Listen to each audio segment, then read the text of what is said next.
Hello, I'm Rabbi Elton from the Great Synagogue in Sydney, and our personality today is Rabbi Eliyahu ben Shlomo Zalman, known as the Vilna Gaon, born in 1720 and died in 1797.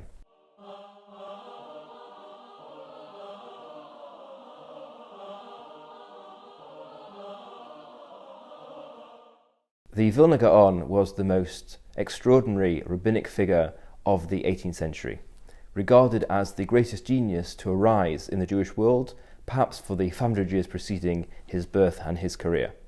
The term Gaon is really reserved traditionally for those who headed the great Babylonian academies before the year 1000, and yet it was applied to him.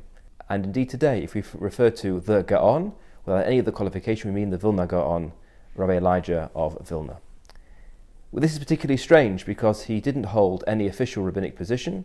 He always declined a formal rabbinic leadership, but his reputation as being a total genius with complete command of the entire rabbinic and biblical literature established him as the most important figure in the rabbinic Jewish world.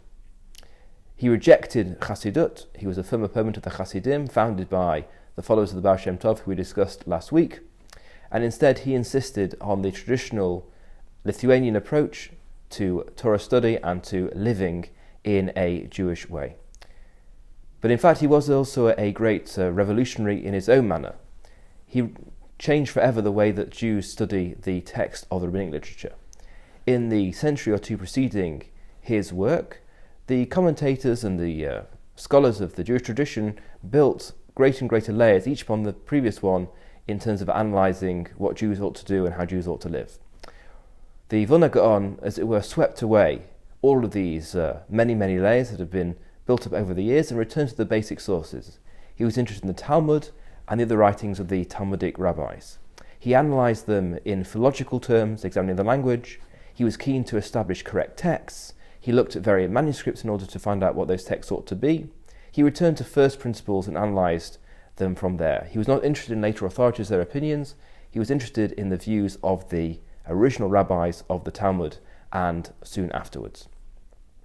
And so he becomes the model both for the modern yeshiva movement, which was started by his student Rabbi Chaim of Volozhin, and also for secular students, secular scholars of the Jewish tradition, which were not interested in merely the latest generation of opinions, but wanted to get back to the original sources and to analyse them objectively and in their own terms. And therefore, remarkably, he is claimed as the progenitor not only of modern Haredi, non-Chassidic Judaism, but also in the academies, in non-Orthodox movements, in the universities, all regard the Vilna Gaon as being a very important trailblazer for what they are trying to achieve.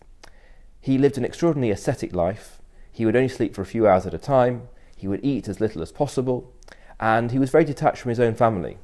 He hadn't seen his sister for many years when she came to visit him, but he was busy learning Torah, and therefore he sent a message out that he would see her in the world to come and wasn't be disturbed at that particular moment.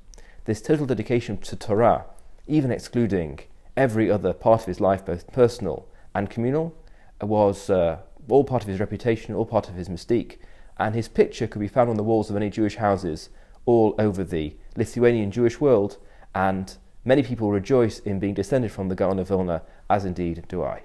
Thanks for joining.